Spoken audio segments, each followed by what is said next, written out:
there's an interesting dynamic that I've seen emerge in the posts that I've been doing, both about money and sometimes about faith. And that is, both issues are triggering to people. That is, they get agitated in the conversation, very reactive. But when you combine the two, it gets exponentially more reactive. And one of the themes that's come out a lot is around taxation. And there's kind of two sides to the coin. A phrase that gets pushed around a lot is people paying their fair share. Because I'm posting a lot of stuff about how to minimize the amount of tax you have to pay legitimately, not with weirdo strategies or scams or anything like that, just ways that you can do that, because most people don't give it much thought. And so a lot of times I get the pushback of, well, people should pay their fair share. And I completely agree with that. It's assumed I don't, I suppose.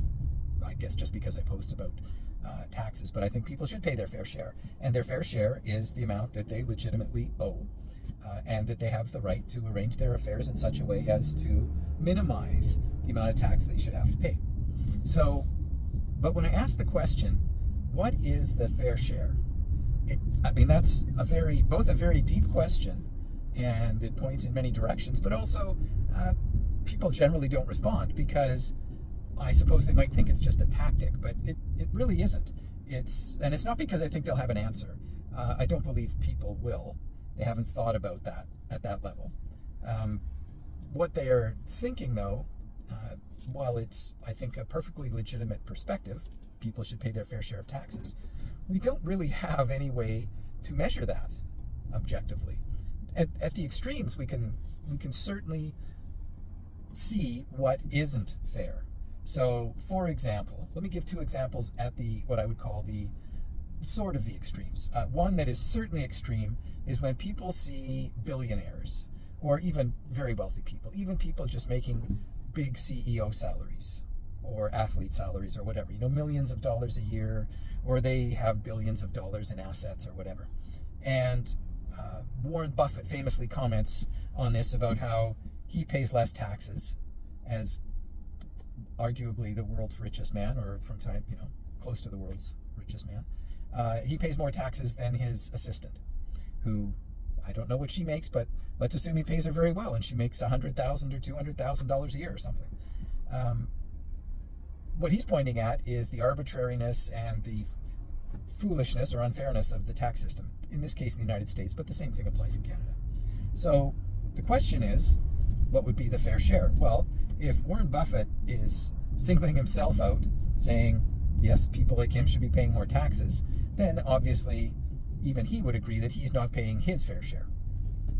And that's true, and we see it with corporations that have been allowed to re-domicile. That is, Apple is an Irish company and all this kind of stuff. All these companies have moved to Ireland or other jurisdictions where the tax rates were very low or non-existent. So we know that that's not fair, and most people would agree with that. The question is, what would be fair? And that's where you start to get into the weeds. It's difficult to say. At the other extreme, we have, and this isn't as extreme, but it's, I think, egregious. So, for example, let's say you have a married couple. They've each got, say, $300,000 in their RRSPs. And tragically, they're killed together. So what happens at that moment is their RRSPs are deemed to have been sold at fair market value, and 100% of that is taxable. So that means each of them owes tax on $300,000.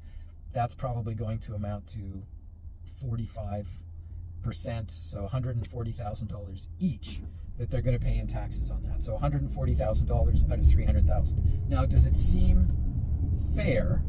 Is that a fair share that when this person passes, the money that they've saved and grown over a lifetime, they're now paying back 45% of it to the government as they pass? Now, you may think, and I don't say that to be provocative. I think that's too much. I think that's more than a fair share. But others would argue, well, no, I think that's fair. And that's fine. I think we can really debate what a fair share is. But the question then starts to hinge around where you think our help comes from, if you want to make a semi-biblical question out of it. And for those that think that there should be more taxes paid, those people believe that the redistribution of wealth by government is a good idea. Now, I think most people agree that the redistribution of wealth, some redistribution of wealth by government, or sharing of wealth through redistribution facilitated by the government, is a fair thing to do, right? That's good. It's good for everyone in society. And Jim Rohn, would famously talk about it. This is the goose that laid the golden egg.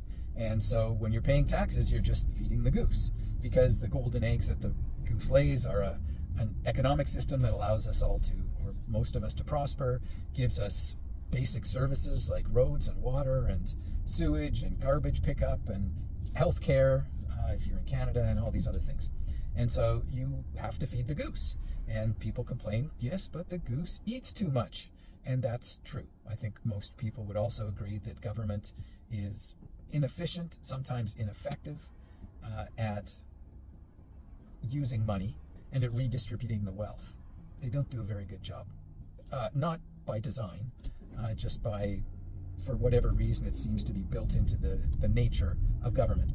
So when we go back to this fair share question, a lot of times the people that are opposed to paying more tax aren't necessarily opposed to more wealth being redistributed to truly help others. What they're opposed to is a couple of things. Either the gross mismanagement of that by whoever's redistributing that wealth, generally government, and they do a terrible job.